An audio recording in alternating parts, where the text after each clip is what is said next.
Assalamualaikum warahmatullahi wabarakatuh. Ketepang kalian kula Arifiani Jati Kurniasari saking kelas 12 TKJ setunggal nomor absen 8. Teng mriki kula ajeng maca pidato panampi.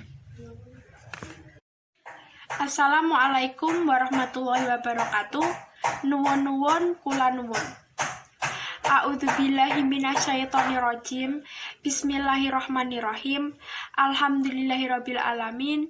Wassalatu wassalamun ala asrafil anbiya'i wal mursalin wa ala alihi wa sahbihi ajmain amma ba'du. Wa qala Nabi Muhammad sallallahu alaihi wasallam, anika sunnati famaridiba an sunnati falaisa minni.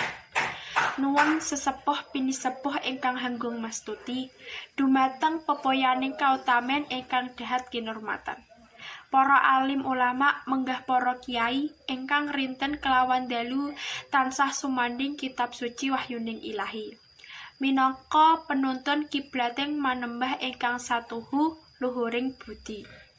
Para pangemban-pangembating praja satriyaning negari minangka pandam-pandaming para kawula dasih ingkang pantes sinudarsana. Bapak Ibu sederek besan ingkang kinurmatan.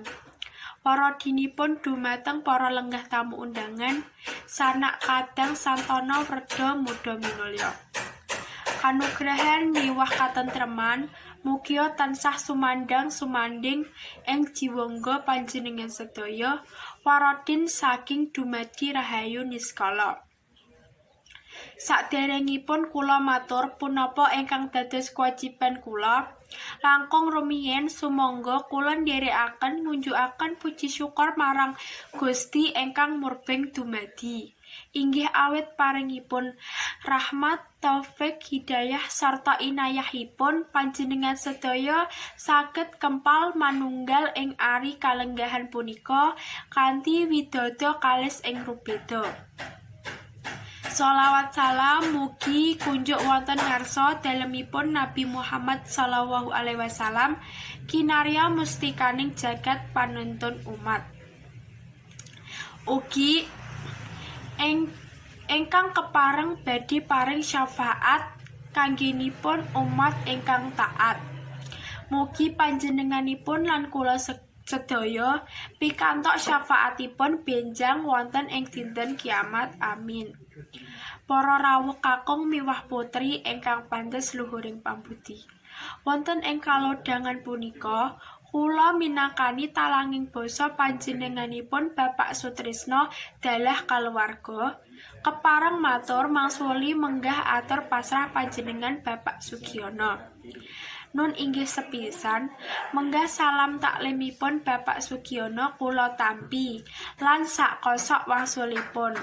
Salam taklim saking Bapak Sutrisno mugi katur dumateng Bapak Sugiono dalah gotrah keluarga.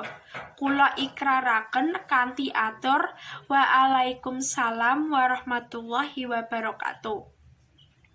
Angka kalih Bapak Sutrisno ngaturaken matur gunging panuwun ingkang tanpa pepindhah. Dene Bapak Sugiono sampun kersa rawuh malah keparah ngaturi rezeki kasebut.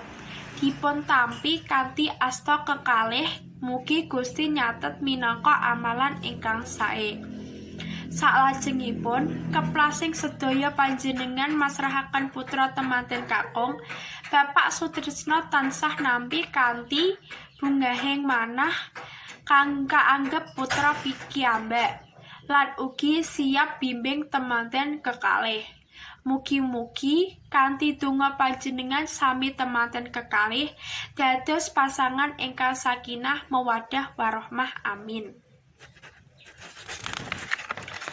Saklajengipun kula atas nami Sohibul Hajah inggih namun saged ndongaaken dumateng rombongan kanca temanten.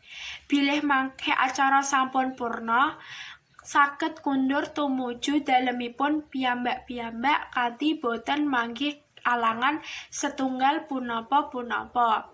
Mekaten menggah atur kula wiwit purnamadya wasana ing mbok bilih wonten klodang kluduk ing atur kula menapa dene tata krama ingkang nilar ing budaya tuwin Subasita. Kula tansah nyuwun pangapunten.